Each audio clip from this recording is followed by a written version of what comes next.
आत्म मंथन में आपका स्वागत है। अब मैं आपको ये बताने वाली हूँ जो कल अष्टमी होने वाली है और उसके बाद जो नवमी होने वाली है, यानी कि संडे को रहेगी अष्टमी और मंडे को होगी नवमी और ट्यूसडे को होगा दशहरा। इसकी डेट मैं आपको बता देती हूँ। अष्टमी 6 तारीख की, नवमी 7 तारीख की और 8 तारीख की दशमी। अब अष्टमी जो लोग करते हैं या नवमी करते हैं, मतलब तरीका दोनों का सेम ही रहेगा। आप जैसे चाहें उसको उस तरह से करके आप ये सारी चीज़ें फॉलो कर सकते हैं।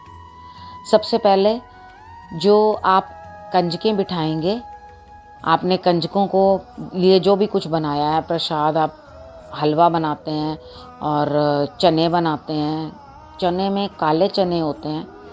आप कुछ लोग चॉइस के अनुसार, जैसे किसी के बच्चे ही नहीं खाते तो वो लोग इसलिए स्पेशल वाइट चने बना लेते हैं।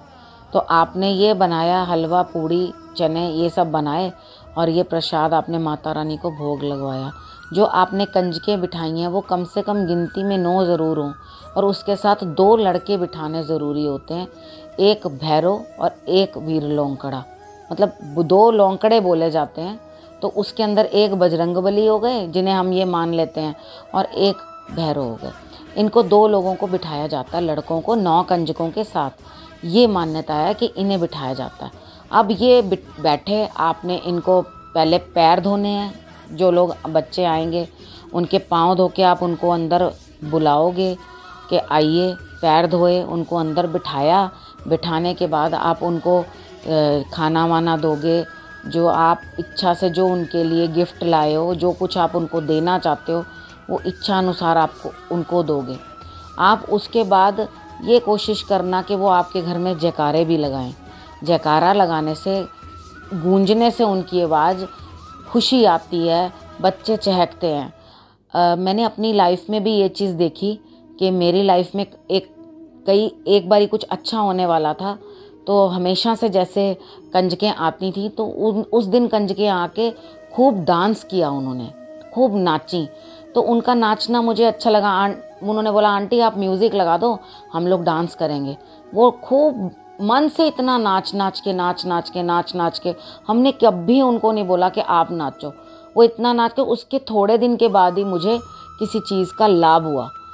तो अब मतलब यहाँ से आप अंदाज़ा लगाओ कि माता रानी सच में आपकी मुराद सुनती हैं और आपको उसके अनुसार फल देती हैं।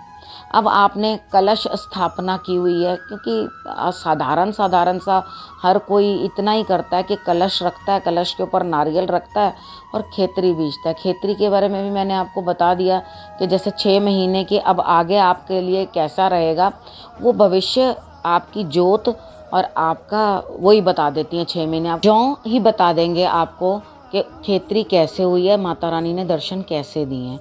अगर तो दर्शन अच्छे हुए हैं तो बाकी के 6 महीने अच्छे निकलेंगे, और अगर दर्शन ही नहीं हुए, माता रानी ने अच्छे दर्शन नहीं दिए, तो माता आपसे कुछ ना कुछ त्रुटि रह गई है, या आने वाला जो 6 महीने हैं वो उतना लाभ नहीं देंगे जितना आपने सोच रखा है। उसके बाद नेक्स्ट जोत की तरफ देख लो। जोत आप जब खेतरी कर लो, कुछ कर लो, तो उसके बाद आप जोत को चलते रहने दो। अगर आपने अखंड जोत जगाई हुई है तो आप उसको चलते रहने देना, और जब अपने आप से वो ठंडी हो तो उसके बाद ही उसके बाद उसके अंदर जो घी बच गया, अब उस घी को क्या करेंगे, बहुत ज़्यादा घी बच गया अगर, तो आप उसको रीयूज़ कर लो अपना रोज़ की जोत जगाने में। और लास्ट के जो चावल और थोड़ा सा घी बचता है, उसे हमेशा मैं उठाकर अपने पास फ्रिज में रख लेती हूँ, और उसे मैं इस तरह से यूज़ करती हूँ कि जैसे मेरी अपनी भावनाएं मैं वो आपसे शेयर कर रही हूँ कि जैसे मुझे कोई चोट लग गई है तो मैं वहाँ लगा लूँगी। कोई दिक्कत है, मुझे कोई परेशानी है, मेरे कमर में दर्द है या कुछ भी है, कुछ भी प्रॉब्लम है, तो ये मेरे अंदर की भावना है कि मैं उसे लगाती हूँ तो मेरी वो तकलीफ़ चली जाती है, वो हीलिंग में मुझे हेल्प करती है। तो अगर आपको भी इस बात पे विश्वास आता है तो आप उसको रख सकते हो। मैं तो इसी तरह से उसको रख कर अपने पास ऐसे ही यूज़ करती हूँ। मैक्सिमम टू मैक्सिमम जितना घी मैं जोत के अंदर यूज़ कर सकती हूँ, यानी कि एक जोत की बत्ती ले ली, उसको उसमें से डिप कर लिया और मैं जला लेती हूँ, जितना भी घी बच जाता है। तो मेरे यहाँ तो अगर मैंने अष्टमी करी है या मैंने नवमी करी है, तो उसके बाद जैसे ही कंजकें विदा होती हैं तो मेरी जोत ठंडी हो जाती है अपने आप ही।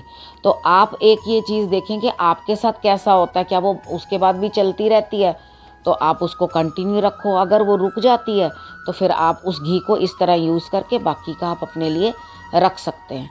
अगर मन की भावना से उसको सच में माता रानी ही समझोगे, उनका प्रसाद ही समझोगे, तो वो आपके लिए काम आएगा। अच्छा, अब बचा कलश। कलश का क्या करना है, उसके जल का क्या करना है, उस नारियल का क्या करना है जो आपके पास है। जो ऊपर चुन्नी लपेटी है, अगर तो थोड़ी बड़ी चुन्नी ली है तो आप वो छोटी सी एक कंजक को दे सकते हो। अगर उसको अपने पास ही रखना है तो आप उसको अपने पास भी रख सकते हो। आपने उसको अपने पास जो रखना है तो वो खेतरी जब हम लोग निकाल लेते हैं, सबसे छोटी कंजक को लेकर आना, उसके हाथ से शाख निकलवा लेना। जब शाख निकलवा लेते हैं, उसमें से एक शाख मतलब बंच ऑफ जो जौ वो निकले हैं, तो उसको हम इकट्ठा करके ऐसे खिंचवा लेना, पुल करवा लेना। उसको कराने के बाद जो हेड ऑफ़ द फैमिली होता है उसकी झोली में डलवा दो, तो उसके पास दे दो ताकि उनको बरकत रहे और वो उनके पास ही रहे। जब उनके पास वो रहेगी तो उनको पूरा साल फ़ायदा होगा। वही जो चुन्नी आपके पास पड़ी है, आप उसके अंदर ही उस जौ को रख के अपने धन वाले स्थान में रख सकते हैं। जहाँ आप अपने पैसे रखते हो, आपकी अलमारी है, आप उसके अंदर रख सकते हो। आपको बाकी के जो 6 महीने हैं उसकी बरकत रहेगी। उसके बाद जब आपने अष्टमी कर ली, कंजकों को भेज दिया, सब कर दिया, तो उसके बाद आपने कंजकों को जाते समय जब वो सब आप खा गए, आप उनके चरण स्पर्श करो और उनसे आशीर्वाद लो। जब आपने आशीर्वाद ले लिया है, उसके बाद जब वो बाहर निकलने लगें, तो जैसे लड़की यूँ चावल डाल के जाती है ना डोली के समय, उस तरह से आप अपनी झोली फैला लें आगे और उन्हें बोलें कि आप बाहर दहलीज से बाहर जाते हुए चावल हाथ में अब उनके दे दो और उसमें थोड़ी सी रोली डाल दो और अपनी झोली फैला के उनसे वो ले लो। उन चावलों को भी आप अपने धन के स्थान में रखो, तो आपको सारा साल जो है, जो मतलब 6 महीने हैं, तो वो आपके अच्छे जाएंगे। और नेक्स्ट नवरात्रों में फिर वही चीज़ आप रिपीट कर लेना। कुछ लोग तो एक सफ़ेद सा कपड़ा ले लेते हैं, सफ़ेद सा कपड़ा लेके जो पहली कंजक अंदर आती है, आप ऐसा भी कर सकते हो। जो सबसे छोटी कंजक होती है, जो 3-4 साल की हो, छोटी हो सब में से, तो उसको आप पैर जो है डिप करवा दो रोली में और उस सफ़ेद कपड़े के ऊपर पैर लगवा के उनको अंदर बुला के वो आप अपने धन के स्थान में रख लेना। अगली बार आप चाहें तो उसको पौधों में डाल देना। अपने यहाँ पर जो आपने शाख बची हैं वो आप उसमें डाल देना। नेक्स्ट टाइम नई शाख फिर से रख लेना। उसके बाद अगर आप अपने पर्स में भी रख लो या बच्चों के पास भी रखवा दो, अगर वो संभाल सकें तो आप उन बच्चों को भी दे सकते हो। नहीं तो थोड़ी थोड़ी शाख हाँ खा लेते हैं हलवे में ही डाल के ना। जो हलवा और चने का प्रसाद होता है, जो जोत का प्रसाद होता है, 2 पूड़ी लगा के उसके ऊपर जोत जला के और उसके आसपास हलवा और चने डाले जाते हैं और उसके ऊपर ही शाख का प्रसाद रख दिया जाता है। तो उसमें से थोड़ा थोड़ा लेकर अपने बच्चों को और अपने आप भी आप उसको खा सकते हो। और उसके बाद अगर आपको और नहीं चाहिए हैं वो शाख, तो पूरी शाख निकालो। निकालने के बाद वो गाय को खिला दो। गाय नीचे से खा नहीं पाती है क्योंकि काफ़ी जड़ें उसकी फैल जाती हैं मिट्टी के अंदर। तो उस जड़ों को आप ले लो, लेकर उसको स्प्रेड करके अपनी छत पे रख लो या कहीं बालकनी में रख के धूप के अंदर सुखा के उसे वापस गमलों में डाल दो और उस प्याले को आप लेकर पानी के लिए यूज़ कर लो या उसके अंदर कोई प्लांट लगा लो। इस तरह से यूटिलाइज़ कर दो। मेरे हिसाब से तो आपने मेरी लास्ट वीडियो भी देखी होगी, उसमें भी मैंने आपको बताया था कि पूड़ियाँ वगैरह जो हैं सारी की सारी पीपल के नीचे रख दी जाती हैं, चौराहों पे रख दी जाती हैं बहुत सारी। जिन्होंने भी नहीं खानी वो जाकर अपना गाय को दे दें। गौशाला चले जाओ और सारा का सारा प्रसाद इधर उधर ज़मीन पे मत फेंको, उसको जा कर के वहाँ पे जाके रख कर आओ, वहाँ गाय को खिला कर आओ या किसी ज़रूरतमंद को दे दो। ज़रूरतमंद तो कोई भी नहीं, 9वीं 10वीं तक सब लोगों को पूड़ियाँ खा खा के अजाब आ रहा होता है कि क्या कितनी खा लेंगे पूड़ियाँ, खा खा के परेशान हुए होते हैं, वो खाना नहीं चाहते इतनी पूड़ी। तला हुआ आजकल वैसे ही लोग बड़ा कम खाते हैं। तो लिमिटेड लिमिटेड पूड़ियाँ खिलाओ, और हो सके तो बच्चों को अपने घर में बिठा के खिलाओ, बजाय उनको घर देने के बजाय आप उनको घर पे बिठा के जितना वो खा सकते हैं खुशी से, जो उनको पसंद है उतना आप उनको खिला दो। और उसके साथ उन्हें सूखी चीज़ें साथ में दे दो, जैसे बिस्किट हो गए, फ्रूटी हो गई, या कोई और गिफ्ट जो आपने देने हैं वो आप उनको बच्चों को अपनी श्रद्धा अनुसार दे सकते हो। अब आती है बात क्या कहते हैं, नारियल की। नारियल जो है आपने जो तोड़ा है वो लेडी ने नहीं तोड़ना होता, वो घर के जो हेड होते हैं, जेंट्स होते हैं, वो लोग तोड़ते हैं। जो भी लड़का हो वो नारियल तोड़ दे। नारियल तोड़ने के बाद उस दिन अष्टमी है, अब अगर आप कल अष्टमी कर रहे हो तो अष्टमी को नारियल तो खाते ही नहीं है, तो नारियल रख देना, उसको आप नेक्स्ट डे सेवन कर लेना, उसका जल भी आप पी लेना। अब बचा जो हमने पानी, ज़्यादातर क्या होता है जो मिट्टी का बर्तन रखा जाता है वो सारा ही पानी सोख लेता है, अंत में सूखा ही घड़ा मिलता है। तो या इतना सा पानी होगा उसके अंदर, या बचता ही नहीं है। तो करवा सा जो मिट्टी का बना होता है उसके अंदर पानी रुकता ही नहीं है, बहुत थोड़ा होता है, वो 9 दिन तक उतना सम ही नहीं पाता, पानी पूरा का पूरा ख़त्म हो जाता है। तो या तो तांबे का या चांदी का इस तरह का कोई लोटा लेके, या स्टील का भी ले सकते हैं, उसके अंदर जल डाल के आप रख लेते हो तो वो ज़्यादा बेटर रहता है। अब उसके बाद उस जल को आप सारा दीवारों पे छिड़क दो अपने घर के, वही शाख ले लो, शाख के साथ ही आप सारे दीवारों पे छिड़क दो, उसको लेकर खुद भी पियो, घर पे भी रख दो, और थोड़ा सा बॉटल में डाल के उसको रख लो। वो एक अमृत समान है। वो जब आपके घर में किसी को कोई दिक्कत हो, तबीयत खराब है, मन अच्छा नहीं है, कुछ भी परेशानी है, तो वो आप इतना सा उसके अंदर से पी सकते हो। ये मेरी अपनी भावना है, मैंने आपसे वही शेयर कर दी कि मैं इसी तरह से करती हूँ। अगर आपको भी ऐसे ठीक लगता है तो आप ऐसे कर सकते हो। उसके बाद कुछ लोग जो नवमी को करते हैं, वो नवमी को भी उसी तरीके के साथ किया जाता है। असल में पारण जो है, पारण मतलब जो जैसे हम लोग उद्यापन कह देते हैं किसी व्रत का, या वो उसका जो एंड होता है, ख़त्म होता है, कब उसका हम उसको ख़त्म मानकर और उसके बाद कुछ खा सकते हैं, उसको कहते हैं।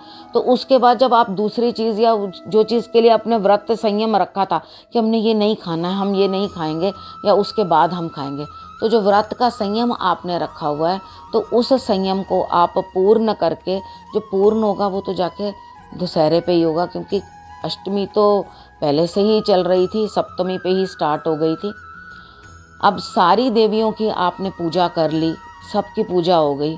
अब लास्ट में सिद्धिदात्री माँ की भी पूजा होती है, जो कि नवमी वाले दिन होती है, वो मोस्ट इम्पॉर्टेंट होती है, वो भी आप ज़रूर कर लें कि सिद्धि प्राप्त करना। अब मेरे को दो तीन क्वेश्चंस आज किसी ने पूछे कि ना भाई ना, हमें नहीं पता, सिद्धि विद्धि कुछ नहीं, हमें तो ये तांत्रिक वांत्रिकों के काम है।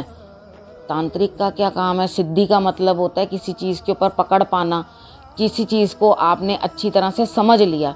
अगर एक मंत्र है, कुछ भी मंत्र है, वॉटेवर, उस मंत्र को आपने जैसे 11,000 जाप करने हैं, कुछ करने हैं, तो अगर आपने उसको नवरात्रों में पढ़ लिया, ऐसे ही थोड़े थोड़े दिन आते हैं, कभी दिवाली आएगी, होली आती है, कुछ ऐसे दिन आते हैं जिस दिन आप उनको सिद्ध कर सकते हो। अब आपने उसको सिद्ध कर लिया, सिद्ध करने का मतलब होता है कि आपने उसको इतना रिपीटेड उसके मंत्र जाप कर लिए, ये पावर बढ़ गई।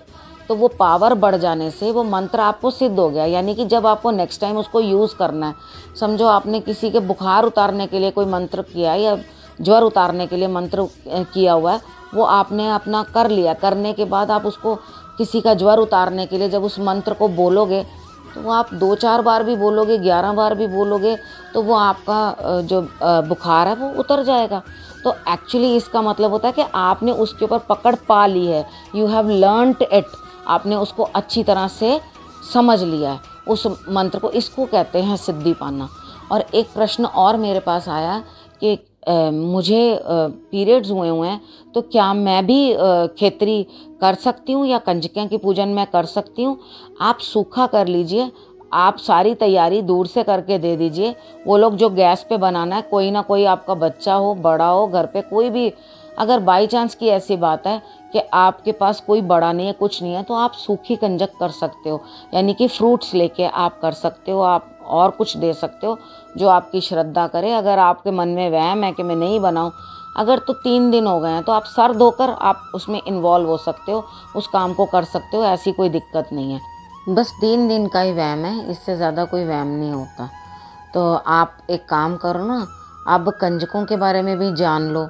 आप कंजकें छोटी छोटी लो और अपने घर की जो कंजकें होती हैं उनको भी ज़रूर पूछो, ठीक है। जो आपकी बहन बेटियां हैं उनको ही नहीं पूछोगे तो बाकी कंजकों को पूछने की क्या वो है। आप फिर दुर्गा पूजा किस बात के लिए कर रहे हो जब अपने घर के बच्चों को ही नहीं पूछना। तो अपने घर के बच्चों को भी पूछो, उन्हें भी आप ज़रूर, ये मेरे अपना विचार है, अगर आप नहीं करना चाहते तो कोई मैं फ़ोर्स नहीं कर रही हूँ। बाकी है कि ऐसा करना चाहिए कि आप उन बच्चों को भी पूछो और उन्हें भी मुबारकबाद दो, या हो सके तो बुलाओ, नहीं तो आप उनको ज़रूर विश करें।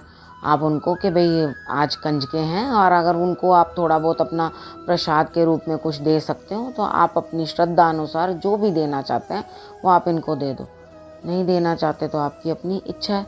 वैसे तो ये बनता है, करना ही चाहिए। बस आज के लिए इतना ही। बाकी चीज़ें अगर कुछ और पूछनी हो तो आप मुझे बता देना।